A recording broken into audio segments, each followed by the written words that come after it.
is happening? What's happening? What's happening? Hey, Raj. I was totally thinking that same thing. Right? There's what's happening for you.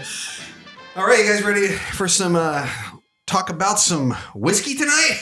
Oh, yeah. Oh, yeah. Well, Might taste a we're little ready to listen to you talk about Might taste whiskey. a little rock and roll. And Yeah, taste some rock and roll and talk some whiskey. Snorting whiskey, drinking Coke. great song. All right, let's who we I don't got know in if the that's house. a great song. I like the guitar licks on that. We got Chad to my right, Mr. C. Blind. Hello, hello. Got Dan the Danimal. Hello, everyone out there. And me, Rusty Bones, in the house with you. And our guest of honor, Mr. Marco Minnemann, is in the house with us, back from his tour of Japan. Yeah. So come by. He's here for a short time and then back on the road again. So the drummer extraordinaire. Been in the land of the rising sun. You guys ready to talk some whiskey? Take your whiskey. Today we're What's going to we do drinking? McNair's Reek blended malt Scotch whiskey. This is 21 years in the barrel. It's peated. It's 96 proof. So I'm going to go a little bit different angle this time. So the color, as you notice, is a rich butterscotch to the nose. We got subtle peat smoke, dark chocolate shavings, runny honey, whatever that means. And guess what? Vanilla. Vanilla fudge in this case. How are you supposed to tell if it smells like chocolate or chocolate shavings? That's a good question. No, well, there's a subtle difference, isn't it? You know? Yeah. I can see like the shavings. little. Yeah. Now, to the nose, you can smell like it's a scotch. Like you can tell. Yeah, You know, you can. versus like a bourbon. The peatiness. Now, this is weird. This is the taste. It says old leather. So it's like you're going to be drinking this chair that we're sitting in. Nice. Yeah. No, that's too new. It's too I'm new. 21 years old. Okay, isn't it? true. So Not good. old leather, cedar wood, and gentle undertones of peat, which I think. Oh, who's Pete? And, That's what I'm wondering. and why are we under his He genitals? works in the bottom. Gentle undertones, alongside of oodles of The wrong side of noodles. cocoa and sweet spices. So here's to a great episode, guys. And Wow, welcome back, Marco. Cheers to you guys. Cheers. Cheers, fellas.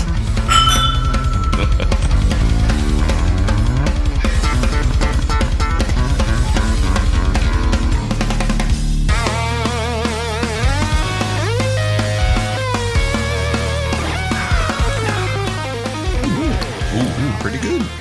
Oh my! I love that one. That's great. That's really good. It's the nose late. Yeah. Oh yeah. It explodes in your mouth. kinda- It's yeah, actually good. yeah. It has like a palate that comes Yeah. at you. When I was reading it, what were we talking about? Those chocolate shavings. Now I can totally tell the difference. Yeah. See, there you go. Absolutely right. And You're Pete, right. Pete would appreciate your comment as well. Exactly. Pete's genitals. You would appreciate a shave. No, right. Oh, All right. Well, we're going off the rails as usual. So exactly. That's what we do. let's At talk least some in the rock intro. now. Yeah. What's up? All right, what's up, fellas? What's up, Damel? What is Well, up? I finally bought the new Megadeth on vinyl. Yeah. Nice. I'm glad that you guys had mentioned that, well, Chad, that you think it might be one of your favorite, if not your favorite Megadeth album. Right now it is. Yeah, so that, and then Rusty really liking it a lot too. That made me listen to it in a different way, and I have to agree. And then again, like vinyl, you put it on and you listen to the whole thing. That's how you should do it. I also got Slayer Decade of Aggression on vinyl, produced by Rick Rubin. I don't know how you produce a live album, but I guess there's kind of some production to it as far as song lineup and stuff like that, you know. So anyways, good stuff. But you guys listen to anything notable? Well,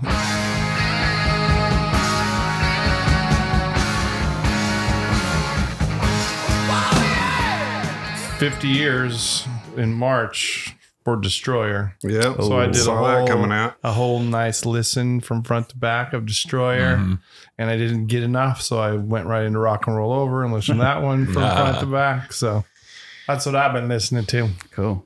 For me, the new Black Swan, been listening to that quite a bit. And then also, as you guys walked in, we're listening to Racer X, the first album with them. You got Paul Gilbert shredding all over the place on that album. Yeah. It's good stuff. You'll be doing a review on Black Swan here pretty soon. Yep. Yeah. Give me a little more listen, then I'll So be. far, great. It's a great album. I mean, I was surprised right out of the gate. You got an all-star lineup, so Yeah. I mean, it makes sense. Like Which one is that?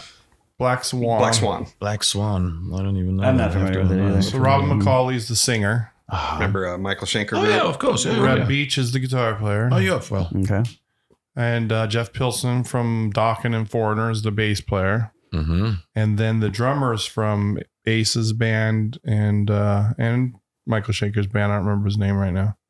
The first song Matt Starr. kind of felt like when I first heard the first song, because I didn't listen to their first record. I wasn't aware of it. This is their second record. And the first record came out a few years back. So I didn't really know what they sounded like. And the first song sounds like a power metal song. So I go, oh, they're going to go the power metal route. But it's only the first song. Wow. That has that kind of sing-along power metal vibe. But as far as the songwriting and the sound, it's good. It's good. Really good. Yeah, what about you, Marco? Anything fun? Yes, very much so. I was very thrilled with the new release of Grace Under Pressure by Rush, which now came out as a box set. So it has a Dolby Atmos mix, which is sensational. My friend Richard Chicky did it, who worked with Rush already for many years, and he also mixed a song that I did with Alex Lifeson together years ago called Lover's Calling, and that was Richard. And so I've been following, obviously, his work with Rush and other bands too. Nice guy and very good engineer, especially on that album. I was very surprised how good it is.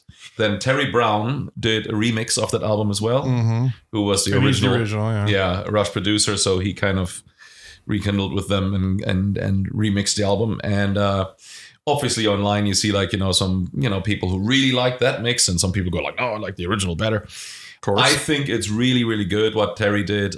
I still listen to the original, especially the Dolby mix is fantastic. But I think what Terry did was beautiful. And I wrote Alex Lifeson an email about how great the album came out. And he wrote me like a long email back on all the production details and how difficult it was in the making. Basically, a disinterested nanny kind of, caring about this album so much. It became one of their proudest moments years later, being a grown-up now. Interesting. And I agree, because it was almost like an emotional listen, because first of all, I think it's one of their finest works and most underrated albums, and lyrics at Neil's best. I mean, he was always a good lyricist, but especially that album, it has something that no other Rush album really carries that deep. And it was like, it has like sadness and darkness in it, and it was almost like an emo album, and very profound lyrics, and also the songs are great, like Distant Early Warning and Kid Gloves and Red Sector A. Yes, I know all the topics and what they're all about as well, but Between the Wheels, wow, so unbelievable stuff. So I kind of wrote Alex about it, and he shared the same sentiments in a way, which I was very happy about to hear. So I've been listening frequently to the re-release of Grace Under Pressure, and I can only recommend to kind of, without any prejudice, just put on the Terry Brown mix and then compare it with the remaster. Both good and both valid mixes. So Terry's mix is more, it has like a lot of depth and a lot of low end, so it sounds a little more open. Yeah, it's cool hearing the context and background and stories behind some of that stuff. Well, tours, we've got Testament, Thrash of the Titans, Lamb of God, Lacuna Coil, Metallica Sphere. Although I heard that was a nightmare of people trying to get tickets to that thing. And I People saw getting bumped off. Screenshots of like, there are 500,000 people in front of you. Oh, wow. Literally, It's amazing how well that's selling, especially since the ticket price, the cheapest ticket is over $1,000. Well, they were getting flack over it because then they released more dates, after it was like, these, what was it, 6 shows or something like that originally. And then they added more. But they said like, that's for now, that's it. They're not adding maybe later down the line, but they're not, this is it. So once they produce the visuals, then they have it. So they can come back and do it. Just like the Eagles have done a few stints of it. Oh, yeah. Congrats to those who got tickets. And You're a bit poor now, but you got tickets. Exactly. Yeah. And then you just came back from Japan. We kind of touched on that a little bit, but how was that tour? Very, very well. It was Eddie Jobson, and he's a legendary keyboard player and violinist, and partially singer as well. With Roxy Music, Frank Zappa, Jethro Tull, and his solo works, and then also UK, the band. And he was, playing with many more artists, or has been playing, or is still working with them. And so I've been working with that band already for about 20 years, as soon as he kind of came back out of his first retirement. We went on the road. It was fantastic. We had many great guest players like Billy Sheehan, Tony Levin. Wow. Nice. Oh, yeah. Very big time bass players. Yeah, exactly. So we did great tours. And then he decided to retire again. And 7 years after, come out of retirement for a second time, right? So we obviously made jokes about it, like the second farewell tour, whatever those bands always kind of call it. But yeah, the shows were all sold out. It was like 8 dates in Japan, and then 2.5, I would say, dates more, because it's like different sets that we played on the cruise to the Edge in the Caribbean Sea. And so it was great, and the lineup this time was very compact but very powerful. It was obviously Eddie Jobson, then it was Mike Keneally from Frank Zappa's band, and obviously solo, and he played with many artists like Steve Vai, Devin Townsend, Joe Satriani. I played actually with him in Joe Satriani's band. And then Mark Bonilla on bass and vocals. He's a guitar player usually himself. He played with Keith Emerson's band and many more.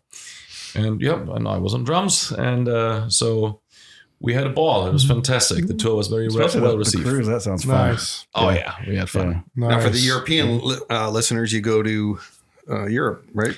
In about 2 weeks, actually. So that's going to be with my band, with the Aristocrats, and then we're going to tour all over Europe this time. That's like I said, mentioned earlier, it's still in support of our album Duck, which we started touring in Canada, in the States, then in Asia, Southeast Asia, then Latin America, which incorporates obviously South America as well. Then, and now we're going to Europe, and that's going to be a little over 2 months touring. I saw the dates. It's a lot. It's a lot of dates. Yeah. It's a lot of whiskey. Good for you. I know. Yeah. Good. You're fine. And then after that, probably kind of writing a new album, with them. Awesome. Nice. Mm-hmm. And we got Twisted Sister, D. Snyder, the ailments, he can't do it. So he's got Sebastian Bach is going to go in and sing for them, which is, I'm kind of surprised myself from that, but I mean, it's, but he's a big fan. Yeah. I don't really know so much about Skid Row, but the weirdest story I have, well, it was not even weird, it was actually kind of beautiful. At one of the jams at the Whiskey A Go-Go, and, I played a bunch of songs there on and off, or I still do that sometimes with cover nights or something. Then, a lot of known players come out and play songs, a little bit like the Nam Jam or something, And this one guy approaches me, short-haired kind of guy, and he says like, man, I'm a drummer, I'm a huge fan and this, and my dad really likes your drumming too. And then turns out he's the son of Sebastian Bach. Really? And my dad always plays me your stuff, and we listen to that together at home. He's a big fan of your drumming. I was like, oh dude, tell your dad I said hello. That's pretty cool. That's my story with Sebastian Bach. He's such a big fan. I mean, he doesn't hide the fact that he's a fan first, even that's though cool. he's a rock star. Yeah. Man, if you asked him to sing on your record, he would do it in a heartbeat, I bet. Probably, yeah, maybe. Hopefully. It would be cool, actually. Yeah, it would be cool. There's a couple other records that I'd really quick mention that are coming that I saw. One is already out, Exodus, Goliath. Oh, yeah. I got to check That's that a one new out. Exodus record, Yeah. so we're going to have to do a review on that. And then coming soon, The Warning has got a new album come out. They got a new video, Kerosene. Spray kerosene, you know you want to say what you It's pretty cool. Nice. That's a great band. I've been following Great them. story. I like the whole vibe that's going on with them. Yeah, they're awesome. Three Yep. sisters Yeah, I from remember seeing Monterey, them early Mexico. on, just doing cover songs, and you saw them progress. Their musical ability just continue to progress. Oh yeah, on and social the media. youngest sister was like 10 years Right, old at in the those time. You're like, videos, what? Yeah. and now they're killing it. Yeah. So cool. And you have an album review that you would like to do. Yes, let's jump Alterbridge. into that. So another new record that just came out, and these guys are on tour. A band that I've liked for a very long time, Alterbridge.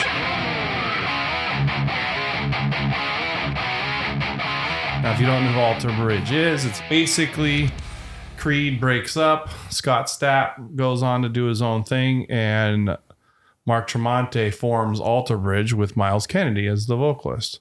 They're like AC/DC, consistent sound, consistent good songwriting and playing and musicianship. So anyways, Alterbridge is rounded out. Like I said, Miles Kennedy on lead vocals and guitars. Mark Tremonti lead guitars. Does some co-lead vox here and there. Brian Marshall on bass and Scott Phillips on drums. And this was produced by Michael Elvis Basket, who has been producing their records since Blackbird, which was their sophomore record. The album opens with the banger Silent Divide, and it stays upbeat for the first 6 songs. They're just going for it until they hit track 8, which is more of a medium tempo, Hang by a Thread. This is probably my favorite song on the record. Really good song. I can't win. I can't win. Track 9, Scales Are Falling. Very emotional. Good dynamics in the music. Great song there too. And you have Playing Aces and What Are You Looking For? Going upbeat again before it closes out with Slave to Master, which has a very somber intro and then just kicks in and basically leaves you with a good musical taste and experience for the whole album. The lyrics in that song kind of ask a question: is innovation our new god? You guys listen to this record Not at yet. all? No, I'm very familiar with Alterbridge, but I haven't not. Yeah, so dove if you into like them, listen. Alterbridge, you're getting Alterbridge. Right. They're bringing their best like they always do. I would give this album 4.0 shackles, and I would highly recommend it. Nice. Good rating. And Good deal. this album is called, much to my dismay, Alterbridge. Guys, if it's not your first record, give it a title, dang it. We just had this conversation about the Megadeth album. It Yeah. bums me when bands just all of a sudden in the middle of the discography, they Yeah. just call it the band name. Yeah. What? I do Not agree. very with creative. the Megadeth would kind of be cool because that song, The Final Note, Yeah. I mean, that would be a cool title, Perfect. you know? Yeah. Yeah, that'd be a great title. Yeah. Because it's our Yeah, 17th album from Dave. Megadeth. Oh, it is, isn't it? Yeah. And it's called Megadeth. All right. Yeah, I know. Well, I can't think of anything else. Forget it. yeah. Yeah, so there you have it. Check it out. 4x4. 4x4. 4x4. 4x4. 4x4. All right, it's time for our 4x4, guys. You guys ready to rock this? Let's Yeah. rock. Remember what year we are in? 97. 1997.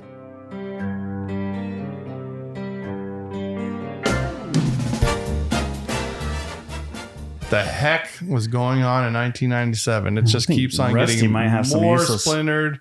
You got a whole lot of hip hop going on. You got a whole lot of country going on. We are here to do hard rock and heavy metal. But before we do that, Rusty, why don't you give us a little taste of what was going on in 1997? That was, wow. All right, you guys ready for 30, some almost useless 30 trivia? years ago. Yeah, Here we go. Crazy. Yeah. 30 years ago. All right. Here we go. What was going on in 1997's Rusty's Useless Trivia? Yeah. What was the number 1 movie in 1997? Oh, like one of the Batman movies. Look at Clooney or something like that. No, I said number 1. That was not on the list. That was one of the worst Batman movies of Terrible. all of them. Terrible. Nope, it's not Batman. That's, man. It's a big ship. Oh, Titanic. Oh, yeah. Titanic. Wow. That was a good Yeah, clue. it's 97 I like that already. clue. Yeah, that was- That's Could have right. went out on the boat. Right. What was the number 1 television show in 1997? That 70s show? Seinfeld. No. Friends. Correct. Seinfeld. Still Seinfeld. Still Seinfeld Seinfeld. ruled as soon as it got It there. almost still does in a way because you see it so Yeah. much, you know? For sure. So Seinfeld and ER kind of went back and forth Oh, at yeah. that time period, but Seinfeld got it, and then Veronica's Closet. Remember that one with Kirstie Alley? No, recall. No. I do not remember that. And it was popular, huh? Apparently. I don't remember Veronica's Closet. What's in Veronica's Closet? Shake That's chocolate? That's Veronica's secret. Yeah, you got to watch the show to find out. Pete's back to the whiskey. Come on, you guys. Full circle. I got it. Kirstie Alley from Yeah, Cheers. of course. I remember her more from Runaway. But know what Runaway is? That was song the from Bon movie Jovi. with Gene Simmons and Tom Selleck. She was the girl in that. Goodbye, darling. Sweet dreams. I don't remember. Oh the movie. yeah, dude, that I used to love that movie as a kid. Gene Simmons creeped me out as a kid, man. He looked so creepy in that. What He's movie the is bad that? guy. Runaway. Oh yeah, yeah. Remember, Tom it was Selleck's Tom the good Selleck. guy, and Yeah, and it Gene had Simmons those is the bad guy. mechanical spider things that were. Yeah, That's right, yeah. I used to love that movie. Yeah, Kirstie Alley's the He's quite the the actor. interest. He's got Trick or Treat when he was in that movie. Yeah, great film. He was the bad guy in that one too. Ozzy Osbourne was in it. He did a couple good films. He did another one with Rutger Hauer where he was like a terrorist or something, which he did pretty good on that one. This is all genres. What was the number one album in 1997? Pop. Oasis. No. Like a boy band. No. Is it Shania That's Twain? good. Britney Spears. It's a girl band. Britney Spears. Spice Girl Girls. band, Spice Girls. Spice Girls. Spice Girls. That's Spice Yep. World. Spice World, Spice Girls, Old Spice, whatever. Either Spice way. up your life. Then you had Tragic Kingdom. That's That's no doubt. That's By right. No Doubt. Yeah. What was the other Yeah, one? Gwen Stefani. All right. What was the number one song in 1997? Probably the Titanic bit. Oh yeah. Oh, Celine my heart will Dion. go on. Yeah. That's a good song, Yeah. man. It is. It's a Yeah. great- It might that's be a good, but it moving wasn't song. number one. Wow. I wonder what it was. It would be Marilyn Monroe. Would that be a Oh, big Marilyn hit? Manson. No, Monroe. Something. No, but I'm No, not. the song is thought the that was a hint. The song, yeah. Oh. I don't know. Elton John. Oh, Candle in the Yeah, Wind, yeah, the yeah. revision of it Right. to be about Princess Di because she passes. Yeah. Yeah. So then we had I'll Be Missing You by Puff Daddy and Faith Evans. And that has I think that has Every Breath You Take as a Oh, sample thing. yeah, sample. Oh, yeah, God. Yeah. Butchering that song then all of a right. sudden, right? Yeah. Man. And then Wannabe by the Spice Girls. Is that the I Want to Be Your Lover or is that something different? How that That's one goes? that's Prince. That's Prince. No, it's you wanna tell be me what you my want, what lover. you really Oh, want. is that what that one is? Oh yeah. I thought they were in the room like that's amazing. All of them? All of them.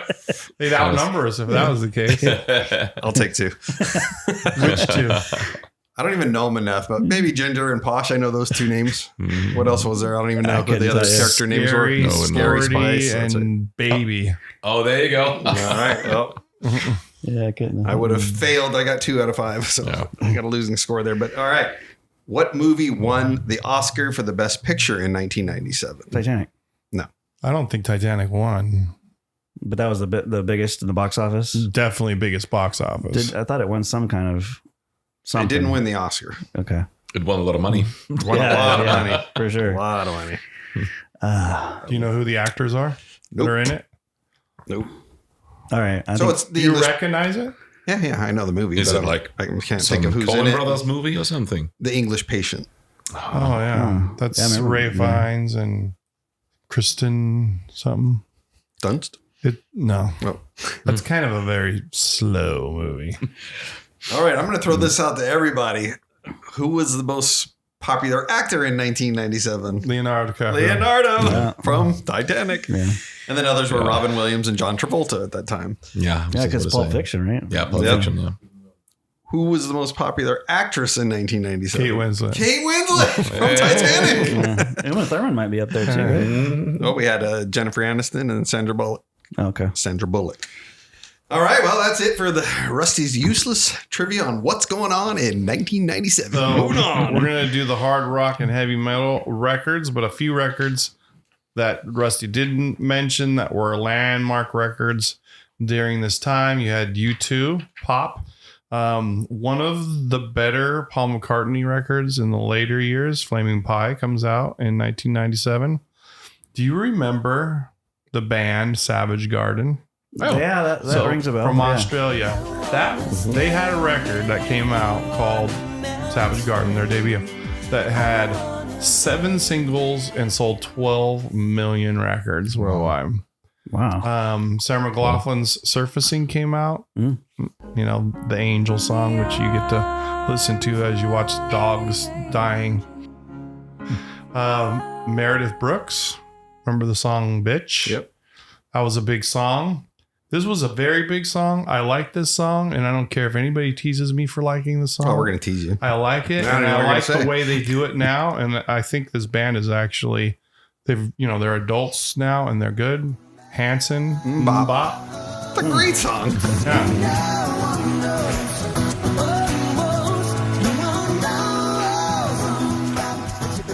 And then Shania Twain, Come On Over. Yeah. And then this is not a landmark record, but do you guys remember In a Metal Mood? No. Pat Boone came out with a heavy metal record. Oh, yeah. I remember that. wow. Yeah. In that year. So very weird. It was, all covers of stuff, kind of like Dolly did last year. But I remember it was strange at the time. He was all in leather. I mean, this is Pat Boone. He's like a crooner kind of guy. Yeah. All right. Well, let's get started. At number 4, Rusty, hard rock or heavy metal album of 1997. All right. 4 studio album from one of my favorite glam bands, and be Slaughter's Revolution. Band did shift gears on this album, a lot different than the other ones, kind of cross between psychedelic, alternative, experimental. American Pie kicks the album off. It totally psychedelic really? sound on it. They do a cover of Joe Walsh's Rocky Mountain Way, but I mean, it's got its rockers and it's got its ballads, but I've always liked Slaughter. Saw them last year, and they're still out there, so Slaughter.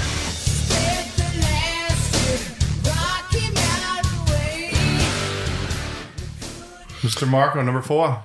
I would go for Deftones, and they released nice. an album called Around the Fur. Yeah. I'm not sure if I'm a big Deftones fan, but when that album came out, at least I thought, there were some really cool songs on it. So I would kind of put this as my number 4. Cool. Yeah.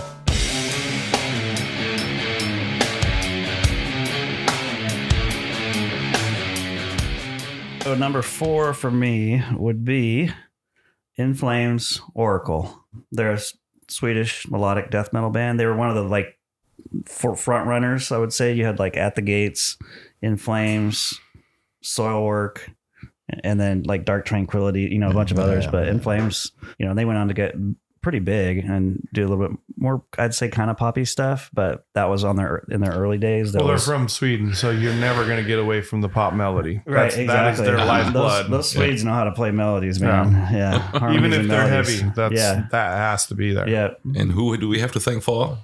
ABBA. Yeah, exactly. Yeah, for sure. I was listening to ABBA last week, actually. Actually, some amazing albums. Oh, yeah. Uh-huh. Oh, yeah. It's very connecting records. Yeah. Mm-hmm. So that would be mine. In Flames. It's actually Horacle. Horacle? Yeah. With an H? Yeah.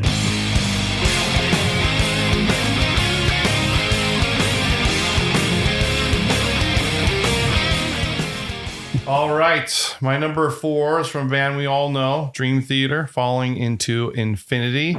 Not my favorite Dream Theater record, but it is a good record through and through. It's a little more straightforward in the writing. I mean, there's virtuoso playing, but the songs are crafted a little bit more straight. Yeah, good songs like You Not Me, Peruvian Skies, Hollow Years, Burning My Soul, Hell's Kitchen. Definitely a worthy record. Context is a little bit more straightforward. It's got that uniqueness about it. Dream Theater, Falling into Infinity. Walk me across the water. Mr. Rusty number 3. All right, you may have heard of this band. Bum, bum, bum. What is wrong with your head? like where you You're went fooling with people with useless trivia. I think you're funny. Laugh it up. What is wrong? That's Laugh great. it up, Skippy. I gotta recreate that. You can really do that, yeah. All right, this is the band's 7th album. Little tiny band, the Thrash Metal Kings. It is part 2 of the album, so this is Reload. Give me fuel, give me fire, give me that which I desire. Great album. I mean, they got 3 songs that were the singles on there. Fuel. I mean, it's awesome. One of their live staples. It's a great one. Oh, yeah, that's true. Yeah, they play that a lot. The Memory Remains and The Unforgiven 2. Memory Remains is another live staple. And this is the first time they feature a guest singer on the album, Marianne Faithfull. That's right. Yeah. It's on The Memory Remains. And you know who she is, right? No. Marianne Faithfull is a legendary groupie. going back to the Rolling Stones. Yeah. Oh, that's right. Yeah, I did so- read that. Last album with Jason Newsted. Yeah. Mm-hmm. I remember when those two came out. They came out really close to each other, obviously, because I think they recorded them all at the same time. Yeah, they did. Yeah, but I thought Load had more punch and more content. Like it was more content rich. Reload had some strong tracks on it, but it wasn't as packed with strong tracks. Yeah, I would agree at the with time. that. Yeah. So, All right, number 3, Marco.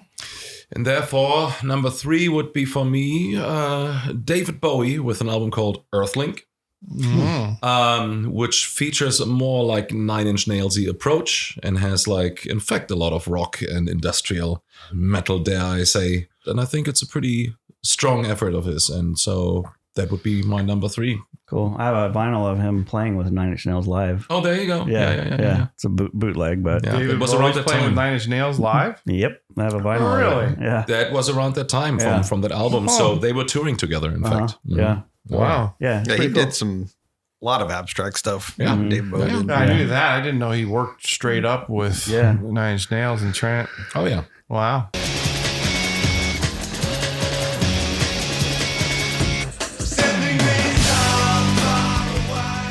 All right, number 3, I have Fear Factory Obsolete.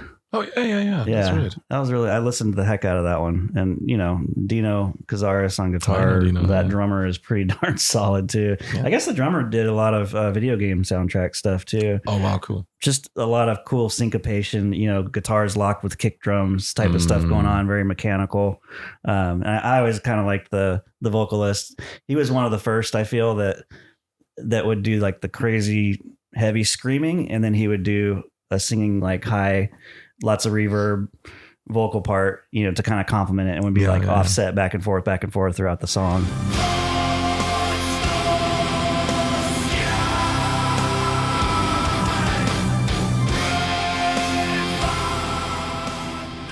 My number 3 has already been said. It's Metallica Reload. A couple other songs in addition to the ones that Rusty mentioned. Prince Charming, I think, is a cool song.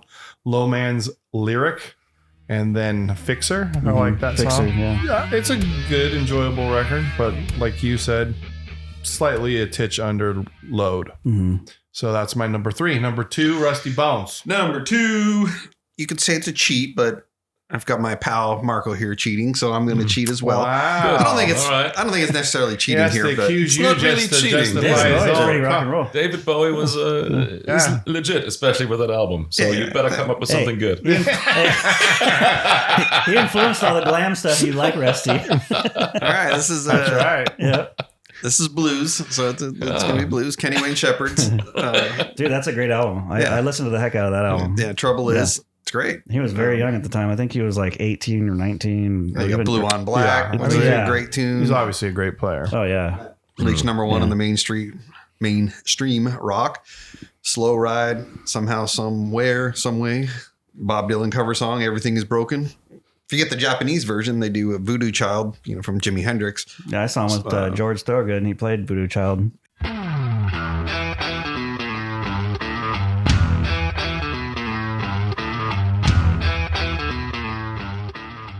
Number 2, right? Number 2. I would pick Helmet.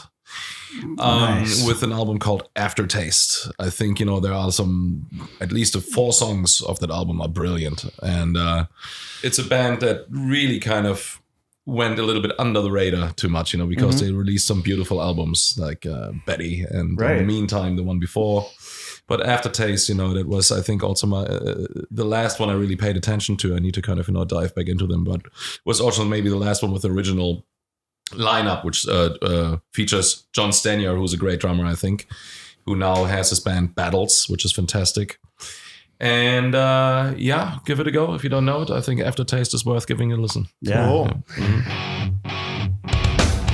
Affected by what you had lost, the not the habits. All right, number 2, I've got a band called Emperor from Norway. Anthems to the Welkin at Dusk.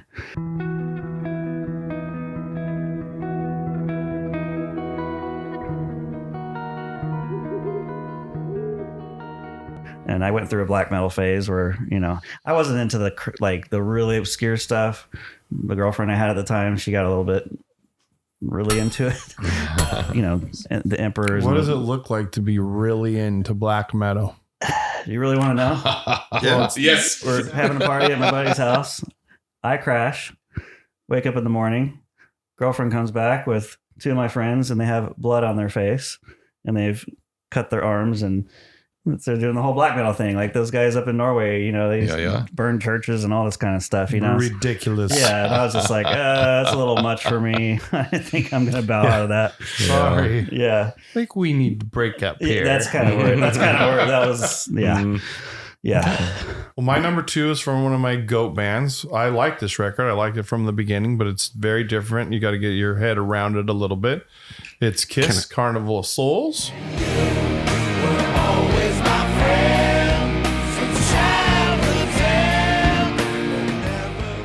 Good songs on there. Hate, Rain, Childhood's End. Love that song. Jungle. I think the best song on the album is I Will Be There. It's not a typical Kiss record. Obviously, it's the record that was going to come out right when they decided to reunite with Ace and Peter.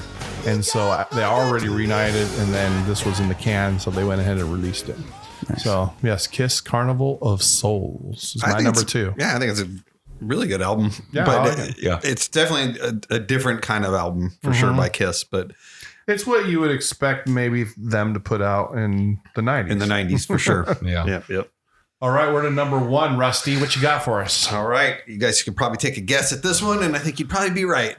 Did they just put a record out? They just put a record out. And they didn't put a title on it? And they didn't put a title on it. But this one has a title. Yes, it does. Cryptic Writings from Megadeth. Yeah. Oh, wow. That's one of my honorables. Solid album, hit number 10 on the Billboard 200. 4 singles: Trust, Almost Honest, Use the Man, and Secret Place. And certified platinum album. But overall, solid. Really good album. Megadeth, a little bit more poppy than the previous stuff. And that's the direction really Marty wanted to be in, is that I hit like the that mainstream direction for them. I do too. It does. I think it sounds really good. Mm-hmm. Cryptic That's number Writings. 1, huh? I do like Carnival of Souls because it was unusually heavy for Kiss, and I remember different kind of heavy. Yeah. Yes, I remember like Paul Stanley in his audio book, or his book as well, mentioning how that album came to be, and that Gene Simmons was the one pushing the band a little more in this direction. Kind of saying like, hey, we need to kind of, adapt to the kind of, grunge scene. But what did Paul Stanley say? I thought it was pretty cool. He goes like, well, you have to be authentic. It's like, listen, life in Beverly Hills is not that hard. What do I complain about? It's like, my maid showed up actually like too late. It's so true too. Yeah. In a way, it's it is so true. You almost got to be miserable to be a good songwriter. Yeah, I just gotta go for Kiss now as well. Even though there are like fantastic albums, like Aerosmith came out with 9 Lives. Yeah. Either or, I could go for that. But then also 2 more came out, which don't really fall necessarily in the category, and that is OK Computer by Radiohead. That's on my honorables too. Yeah. And Björk, Homogenic, and those are great albums. Computer is a great those album. could be both, like maybe number 1. So there you go, Kiss them.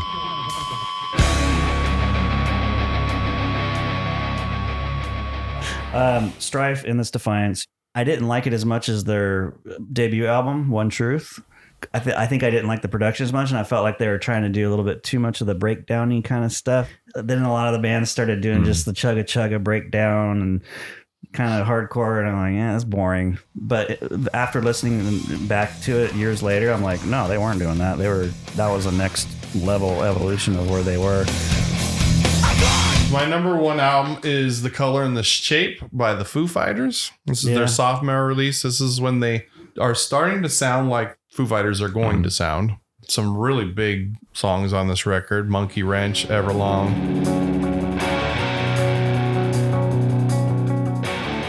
And My Hero, which is the song that Dave Grohl wrote about Kurt Cobain. Queensryche did put a record out here in the Now Frontier, but it didn't crack my 4. That was the last album with the original band. But Chris DeGarmo, you could tell, is already kind of out the door. So that I have in my honorables. What honorables do you have there, Mr. Dano? Well, I had Cryptic Writings. That's already been mentioned. Devin Townsend, Ocean Machine. Yeah. Overkill, From the Underground and Below. Nevermore, The Politics of Ecstasy. You like Overkill? So. Yeah. Like, I mean, East Coast thrash. yeah. They're not like one of the regular rotation ones, but definitely a cool band. Seven Dust, their debut album. Oh. I like quite a few of their albums. I tried to like Seven Dust. I couldn't get. I've several times tried to get into them. They have a lot of records out, They do, and obviously you could tell that they're good, and I see why they have fans. But it just doesn't connect with me. All right, so some other ones. These are just albums, but Saliva, Creed, My Own Prison, Saxon Unleash the Beast, Jackal, Cut the Crap, John Bon Jovi Solo, Destination Anywhere, Dokken, Shadow Life, Yngwie Malmsteen, Facing the Animal, Enough's Enough, 7, Night Ranger, Neverland, Sammy Hagar, Marching to Mars, Mike Tramp, which is White Lion, solo album, Capricorn, and then Rat Collage. I have to add, like, Queensryche, I was just on the boat with them on the, cool. on the cruise. Yeah. And what I did not know that was very sweet, that they're huge fans of mine. And so that's awesome. And I did a jam late at night, unexpected jam, with Lara Basilio's drummer, actually, and she was really cool, and Helen is her name, and we just set up a last-minute jam at one of the nights after a bunch of whiskeys and stuff, and had a great time. All of a sudden, everybody came out, and those two guys from Queensryche came out and were like, we're huge fans, holy shit, and this was great, and blah, blah, blah. And then the guitar player still at dinner came to me and gives me his contact. I was like, man, we should do something together, blah, blah, blah. And it was actually... The original guitar player? No. There's two guitar players in Queensryche. One has been there from the beginning. He's still there. Oh, that's... Michael Wilton. No, it's a guy... And the other one's Stoney. That's him. Yeah, 9 years already in the band, he said. He had two stints. He was there, and then he left, and then he came back. But they did give me their contact, and that was actually very, very sweet. And I said, like, hey, that's actually fantastic. Look, I mean, those guys were like in the 80s when I bought their albums and listened to them. Yeah, we're going to have to use that contact. It's cool. Why don't you have him come in? You're going to see Chad shed a tear. At least with Michael and Eddie, because they're the original guys. It always humbles me when these kind of, because people like them, they were like mostly a generation above me and did already stuff when I just started playing music, and it's great to receive love from these people. It's gotta be awesome. It's amazing. That is super sweet. Very cool. Well, that's our list, guys. 1997. Next time we're going to be in 1998. That's a tough year, so we'll see how that goes. This is the featured subject. All right, it's time for our featured subject. We're going to talk about a few different subjects, things that are going on, some questions about the day, and so on and so forth. All right, let's start with one we've already mentioned. Should Sebastian Bach go on tour with Twisted Sister?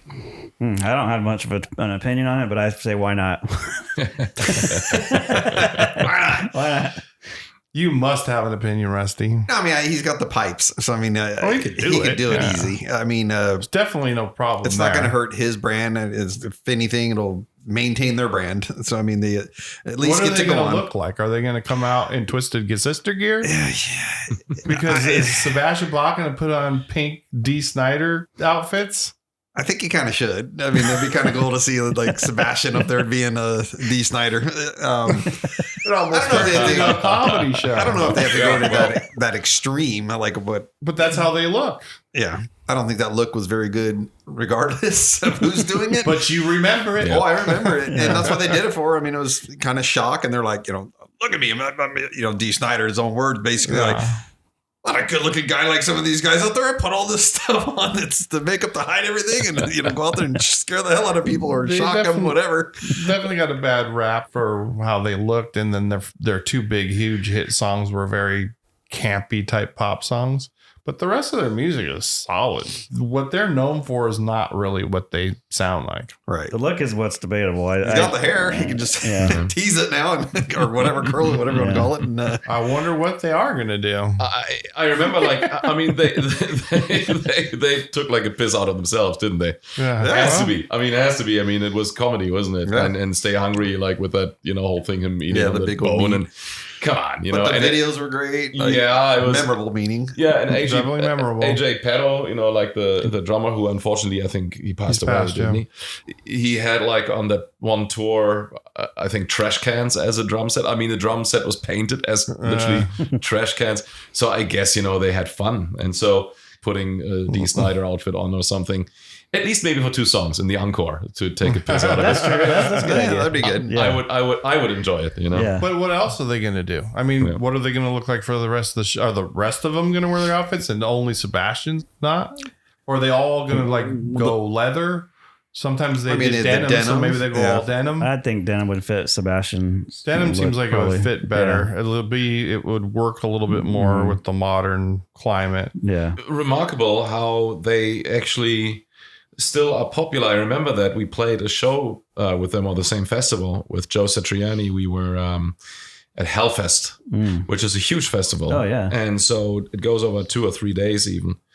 And we were on the first night, and we had one of the headliner positions, which was pretty fantastic. Opening up for us, check this out, right before us was Foreigner. What? And before them was Nicky Six with his band, 6 a.m. 6 a.m. Hey, Which that's is crazy. that's a good band. Yeah. Yeah. That was Yeah. fun, and we all had great hangs. And the second night, and we all met as well, was Twisted Sister. Oh wow. And they were, look, Hellfest, we played in front of, that was like 40,000 people or 70,000 people or Tons of something like people. that. Yeah. Like, I would That's go on stage and go crazy. like, oh, okay. It almost feels impersonal, you Right. know? Yeah. Yeah. When you play these festivals, you just go like, oh, a sea of people. Right. It's almost like being in the studio or something. Right. It doesn't And feel even the like, front row is like far away from yeah, it. even that. Yeah. It's like more, It's you know, surreal. Yeah, it's like when you play like a club, you can see, Oh. you can look at the faces, you can interact with people a little more and stuff.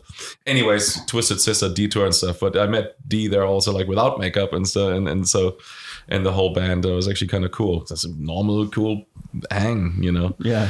He So- seems like a cool guy to hang with. Like he's on a lot of those Well, I'm sure shows. they are. Yeah. Well, he had his own reality show too with his family for a little Yeah. while. Well, there you go. All right, so we give our blessing for whatever that's worth. Right. All right. Go ahead, you guys can do it. Yeah. You know what? Actually, one more thing on Twisted Sister. One of their biggest things was doing that Christmas, the album and the whole show and everything else. That really got them back Oh yeah. as well. So Wow. Yeah, Twisted Sister Christmas, they did, like that was the only thing they did for a while, Huh. is just that seasonal Right. thing. I seen it on, I didn't see it live, but I saw it on video. This is pretty good. All right. Should AC/DC continue if Brian Johnson cannot? I mean, in my opinion, they already did it with Axl Rose. You You're know, a big AC/DC guy. Would you want to see it? I mean, to me, like I'm gonna go down the path of like if bands want to play, then go. You know, because people get so mad that like let's go with Rush. Neil Peart's not there, so they shouldn't be doing it. And the people, the fans are coming out in droves to go see him. But other people, you still got your naysayers. You know, you've seen those other bands with the signs up, "Where's whoever?" You know, type of thing. But I'm okay with the bands having to do it. Like you were talking about Queensryche. There's like 2 members left. So you'd prefer Brian Johnson, but if that's not an option, you'll take it rather than leave it. Yeah, I mean, they like I said, they did it with Axl, the hearing problems from Brian Johnson. So What? Yeah, why Why not? would he have hearing problems? yeah, no kidding. Rock star blaring out all that music, but I mean, if I hadn't seen AC/DC at that point, I'd go see him. You know, Yeah. I had never seen Queensryche, and I was excited to go see him. Yeah, So and I I've say, seen why not? that lineup several times. They were one of my GOAT bands, so I could easily protest amazing from live. that kind of angle. But I liked when Todd came in, because when Todd Latour came in and Jeff Tate went out, they'd been putting out records that I just was not connected to. And once Todd got there, they started putting out records that were more like their classic sound. So I was all for it. Plus, it was nice to hear a guy that was, 10 plus years younger hitting them notes. It was a little harder for Jeff to do it these days. More power to him if they can do it good. And what else are they going to do? Right. speaking of Jeff, he's going to do Operation Mindcrime 3. Yeah, it's Why isn't it supposed to be not coming out pretty soon. Queensryche doing Operation Mindcrime 3? I don't think they wanted to do 2. That Oh, Jeff okay. was pushing that one. All right. So, I mean, So there'll be part 3. It's tough Wow. to do a follow up to a Yeah. Such an album iconic like record. Operation I know. Mindcrime. Yeah. What do you think, Marco? AC/DC. Yeah. They were asking them why they're still going out, and what makes them do that. I mean, obviously they have enough money, apparently. And Brian Johnson said something like, "Well, it's like you don't ask a fisherman if he wants to go out to sea. You just do it. That's your Right. calling." I can only speak for myself. If that ever would happen to me, that I kind of, and can't give 100% anymore, then I'd rather kind of move to an island and grow vegetables and and drink fine whiskey and spend my time there making albums. There you go. Yeah, so that's my personal opinion. If I feel that my band, the Aristocrats, and we're based literally on musical, a ability. finesse, that's our thing. That's why people come to see us. If I would feel that we couldn't grow on tour or kind of deliver at least the same statements, that we did in the past, I would stop. 100,000%. Yeah. Because you can always continue to write and produce and record and all that absolutely. stuff. Yeah. But I don't want to deliver anything inferior to any of the last albums. Yeah. And like you said, your music's a lot more complicated. Some of these bands, you can play that music for a long time. Yeah. I mean, that's why the Rolling Stones still play. There's nothing difficult there. Right. Yeah. All right, let me shift gears a little bit. Do album covers matter anymore? Yes. And why do you say yes? Well, they matter to me because I'm, a visual person. And that's why. Earlier years of going to record stores, and I would buy albums just based on the cover. And we didn't have Spotify or anything or YouTube or anything back then. Earlier years, yes. Yeah. That's why do they matter anymore? Now? Well, with the resurgence of vinyl, I think the answer is yes. But I don't necessarily know if they matter if you're on a little platform on your phone like Spotify and the thumbnail's that big. Yeah, I still think it matters. I mean, to me, the cover helps define the brand. So you've got like the logo, right? That's part of the brand of the band. And you've got a certain look, not always consistent throughout, but I think bands that have done it really well would be like Iron Maiden. They've done very good with their branding, with their, I mean? They pretty much hit that one out of the park. Masters at it, right? And then even a band like Mastodon, they had a very unique visual style. So I think it does because I think it reinforces the brand of the band. The artwork, it's very important. One of the most important things because that's how you make the first statement. Before you even hear it. Yeah, before you even hear it. It's a good point. You look at the album cover, and obviously, if you have an album cover like British Steel from Judas Priest, you know exactly where this is going. One of the best ever. Oh yeah, you know. So I really pay a lot of attention to that detail. A logo, a band logo. Yeah, I think that's important. Me too. Maybe if you come up with a like Kiss or AC/DC, the logos on a shirt are so super important. Yeah. Anyway, it identifies you. Mm-hmm. Yeah. Mm-hmm. I don't think a lot of people care unless they're into actual buying vinyl because a lot of people don't listen to the whole album. I want bands to still make albums. I want to listen to the whole thing. Like you said, you drop the needle, you listen to it all the way through. Yeah. That's what I want. Yeah. Yeah, me too. Next question. Will heavy metal become mainstream again or will it stay underground?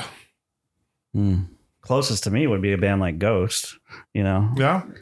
I know. And is anything really in the mainstream like it used to be? I mean, it's so splintered off. It's crazy to see bands and artists touring arenas that I've never heard of them ever. Yeah. So, I mean, everything's in silos. I know. Yeah. You thought vinyl was gone forever for a moment. Now it's back, but vinyl stores aren't back at that level. Right. So you're not flipping through vinyl, not new vinyl. Mm-hmm. I mean, unless you're in the small section of Walmart or Barnes and Noble or something. Otherwise, what you're flipping through is the same records you were flipping through in the 70s and 80s in some throwback store. Mm-hmm. Just a history of heavy metal, just to kind of see how that kind of evolved. It was something cool. It was something underground, like something that your parents wouldn't listen to. Well, mine would. Mine would actually. They kind of introduced me even to that. But you were looking for something heavier and heavier, and the more underground it was, the better. And then all of a sudden, it became actually mainstream. So, like Metallica, for example, I found them in a record store. That was my band. It was like on Road Rider Records by the time, and then Music for Nations. And I kind of brought these, to the school, and then introduced Ride the Lightning. Nobody heard of this. It was underground. It was like a club band, and all of a sudden, they kind of broke the market, and it was still cool and evil. And then there was like, obviously Slayer, and then, with their albums and Rain and Blood and Season in the Abyss, those were like, cool, but it became also more mainstream. And then all of a sudden when we had like Slipknot, it became more like Disneyland, It was like more like, a a party that you go to with the whole family event. It's like, oh, look, they're performing something evil, but it was not cult anymore. Right. All of a sudden it became actually mainstream. And even with all the growling and all this kind of stuff and disregarding melody, isn't it? And then then it became fashionable to combine both, like the screamo part, and then you get the melody part, and then you didn't know what was heavy metal anymore. So it's always there for us, but I don't really know anymore what defines actually heavy metal. Maybe Rusty can help me with what that. defines mainstream anymore. Yeah. It's true. So maybe we Rusty, can shed give some us your wisdom. light in the dark. Yeah. What was the question? So rock albums, whatever, rock music sells less than 10% of what's being sold out there now. So it's definitely sales have declined. But the biggest concerts, most of them, unless it's Taylor Swift, it's the AC/DCs, the Guns N' Roses, whatever, those big festivals. Like, it's the rock that's the people are the ones going to these shows. So it's kind of funny. It doesn't match the record sales for how many people are buying it, but yet they're going to the shows. Or they're charging a lot, maybe. Just charge $1 million for a show. Speaking of that, did you see Vinnie Vincent's album? He's selling it for $2 million. What? It's serious. Like, he's What? $2 million for his album. It's got 10 songs on it, or $200,000 a song. And what he's doing is you get all the rights. You get to go make the records, go release them, try to make your money back, and then some from it. It's like, That's what? weird. So if you You're pay getting that, the rights to it. you own them. You own it, Yeah. and you're supposed to recoup $2 million off a Vinnie Vincent record. Yeah, I was going to say. And this day and age, when people won't buy records, Good luck. Yeah. But I guess he's just throwing the dice out there and hoping somebody bites. Yeah. people aren't going to spend $2 million for that. But Well, man, there might be some rich Kiss fan out there that just has to have it. Who knows? whatever. Britney If Vinnie Spears just sold her Vincent was catalog. making $1,000 bourbon, I bet you'd be in here. Maybe. There you go. So, I mean, will it come back and take over again? I'm going to probably say I doubt it. Maybe we need to have an apocalypse and just kind of start over. That's what I'm thinking. We got some good stuff to write Flush about. the technology out. Oh, yeah. Yeah. Now we've got so many options. You can go to Spotify, you can go to SiriusXM, wherever you want to get your music. There's so much of it out there. The thing that I don't like about the accessibility of music, as a music fan, I like it because I can go hear whatever I need to. But for somebody who is more like us when we were getting into music, it's devalued because you can get it so easily and it doesn't cost you anything. Yeah. You go down to a record store in 1980 and you buy something, I'm going to play that record 10 times just because I paid for it. Yeah. That's true. So in a lot of times, albums needed 10 times for it to really connect to you. Bro, yeah, that's true. Now, unless you're really purposeful about it, if it doesn't catch you immediately, you're not listening to it even a second time. Yeah. That reminds me. Maybe not even finishing the record. Yeah. Reminds me of a story my art professor told me. He was a famous artist in the 60s. He was on the cover of Time magazine. He His was name- a famous Yeah, artist. his name is James Strombatny. And he was friends with Jack Nicholson. And Jack Nicholson kept bugging him like, hey, give me one of your paintings. Give me one of your paintings. He's like, Give it to him. yeah. Wow. He's like, he's like, It's like, how about you buy one of that's what his lesson was. Good. He's like, no, you can buy one of my paintings, Yeah. And Because it devalues it exactly. otherwise. He said, go ahead and give your art away. You're going to go to their house. It's going to be in their closet, And so it's totally true, you know, and that's, you value what you pay for. It's like giving tickets away to a show. Mm-hmm. That night, they may decide, I'm not going to go. Right. But if they paid for that ticket, They're they going. will be there. They're going. Yeah. And you see that a lot and stuff. Okay, so let me ask you guys this question. Will any artist, whether it be a classic artist or a newer artist, release a record that in the future becomes a classic record? It could be 100 years down the line. In a literal sense, Yeah. yes, I mean- because everything will become classic. But I know what you mean, like a landmark or Right, something. exactly. Yeah. We know in about Like 10 Led or 20 Zeppelin years. 2. Is anything going to come out this day that's going to be looked at like a Led Zeppelin 2 in 10, 20 years? Man, I don't know. That's a tough one. What do you think, Marco? Yeah, good question. We've seen in history that it kind of, happened. For example, Johnny Cash, when he released that album of cover versions, right? That's true. That Yeah. became a classic and it was immediately kind of clear. It almost felt that way, where you go like, oh, hang on. Yeah. There's some depth to it. I would hope so. Let's put it that way. I would hope so. And Yeah. So some classics might be released if the quality standards are there and high, and I can see people still putting out some landmarks.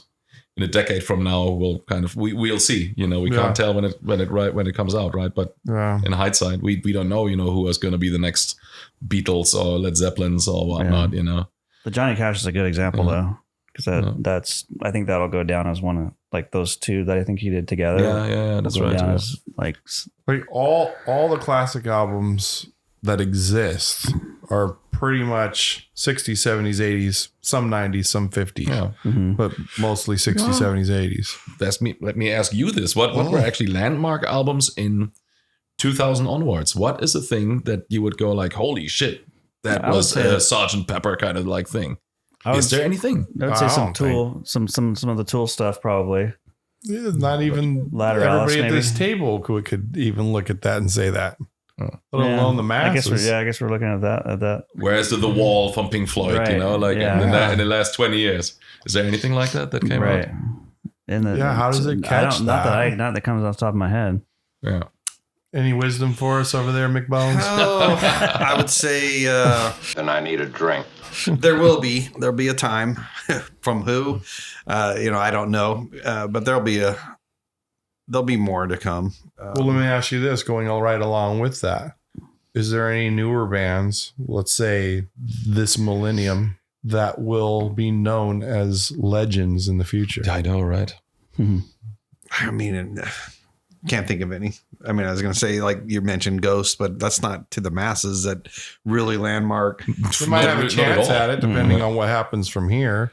A lot of these people do like exactly like Ghost, they do pretty much what other bands already did in the past well. Right. And that's their kind of thing. Ghost, when you put like some of those albums on, they sound like an old heavy metal band. Yeah. But well done. Some Blue Oyster Cult in there. You can trace back what's going on there, and it's cool. Yeah. But did they break new ground? No. Right. They kind of, revived old music. And that's a big part of it. I think the last Judas Priest record, Invincible Shield, if that came out instead of Defenders of the Faith in the 80s, that would be a classic record now.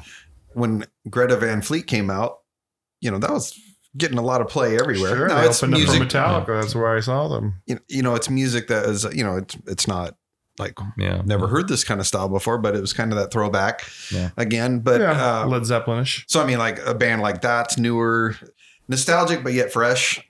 But I don't know where they are now. Like I don't know. Well, they're due for a record. I don't know. Yeah, I don't know what they're doing.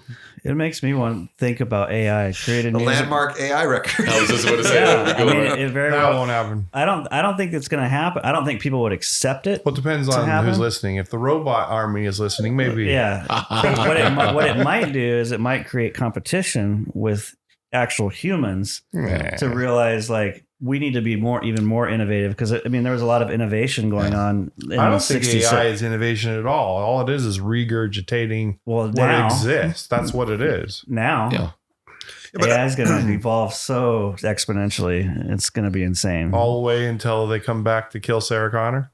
Listen and understand. It can't be bargained with. It can't be reasoned with. It doesn't feel pity or remorse or fear, and it absolutely will not stop. Ever. Scarily, yes, probably. If we let it go to that point. Yeah. Hey, if we come too far to turn around. Right. But like you said, just blow it all up and start over. But how will you even know that it is AI? I know. Because it sounds like a human. You can tell when there's a human element. Especially in a live performance. Definitely a live performance. I don't think which leads me to my last question, and we'll end with this. Is the Sphere and venues like it the beginning of concerts that won't even have a live band present?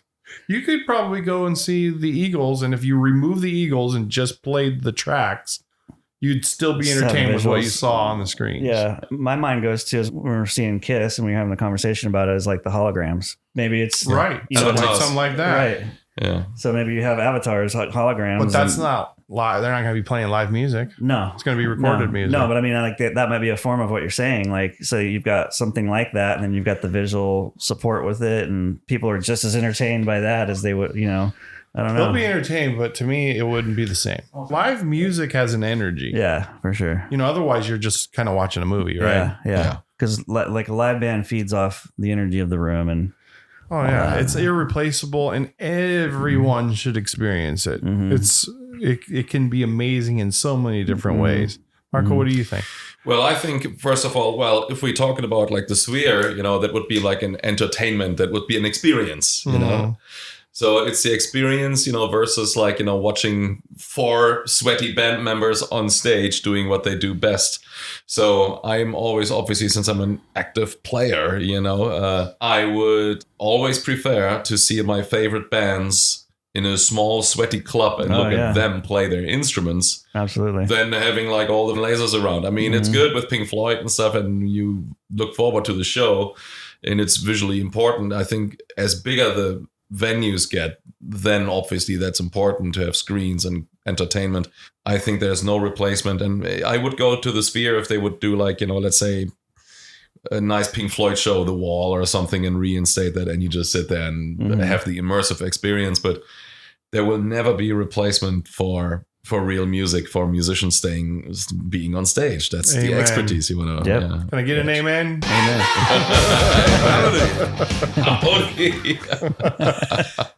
So I've been to this Sphere a couple times now. I've seen the Eagles a couple times play in it, and you do lose the band because there's so much going on. You're watching this. I mean, when I left after the first time seeing it, it's like, they should do all concerts like this. This was amazing. But then you go back on it and exactly what you said. Like, no, you're missing the live performance of the band because you're watching all this other stuff going on. These people that got lucky enough to get the Metallica seats, and if they're down on the floor, you're not going to even see this show. You're going to be like staring straight up. It's going to kind of suck. And what does that do for the band? If you're playing and everybody's looking elsewhere. Right. That place is set up like, what do they call it? 4D. So the seats, every seat has a speaker. So you've got all this experience. Now, Metallica, are you going to be sitting down for a Metallica concert? Or are you going to be standing up? Then you're going to miss the effects of the 4D. You're going to be sitting down. Because if you're standing, you're going to miss the effects of what that whole thing's about. So you're taken away from that. But then if you go back to like the 80s, remember it was around here that, what was it called? Laserium? Yeah. Like the shows. Like they had a stuff Pink like Floyd show there. Yeah, they weren't playing, but those were big things like the Laserium show. Yeah. Well, with that we say experience live music. It's one of the best things in life. Absolutely. Agreed. Yes, sir. The Dungeon recommends. All right, guys. What an episode. Quite a bit there. Back to 1997. Got the album review, Alterbridge. Great featured subject. A lot of topics there we covered on that. Yeah. So great show. You guys got anything to recommend, Marco? Listen to the Grace Under Pressure version if you're a Rush fan. It was, I thought, kind of cool. That brought me joy. That's my recommendation for now. And come to our Aristocrats shows in Europe. Yes, get out and see the Aristocrats. Amazing. When are you going to be touring the U.S.? Well, we did the tour for the Duck thing, but so probably next year then. Be a while. Next year. Okay. Maybe we just need to do another Live in the Dungeon show. Yeah. Exactly. Featuring the Aristocrats. Oh, yeah. You know what? Yeah, that'd be actually kind of cool when we're here having all of us. New Megadeth. Check it out. And listen to it with a new set of ears if you've already listened to it and thought maybe, we're on the fence with it. Just check it out again and try to get the vinyl if you can. Listen and to the whole point thing you through. made, listen to it through and through. It's thematic. Yep, exactly. I've recommended this before, but I'm going to recommend it again because if you didn't go out and take my recommendation, you still need to do that. The 4K redone Queen live in Montreal 1981 is amazing. I watched it like 3 times now. Oh, yeah. Go check it out. It's crazy. Cool. So I'm going to read a review, actually. We haven't really done this much, but Of us? yeah, it's coming from one of the listeners out there, Jacob Listra of Sun God Motel, and it says, Killer Megadeth review. I'm just saying it because when you said that, I'm like, hey, I just saw a review on that. But he says, Killer Megadeth review, give it a listen. It is a great album. I do highly recommend it as well. And I recommend his band, Sun God Motel. Yeah, they're good.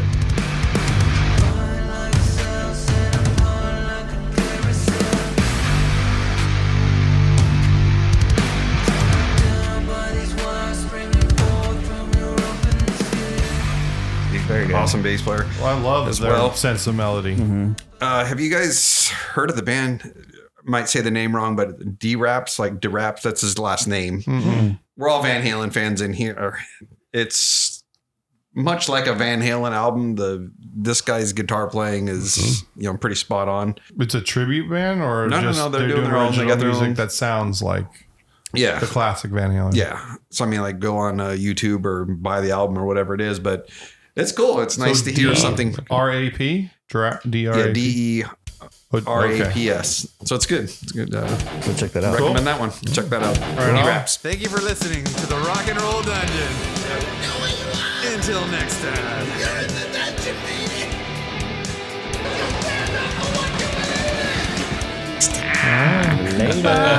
Wonderful.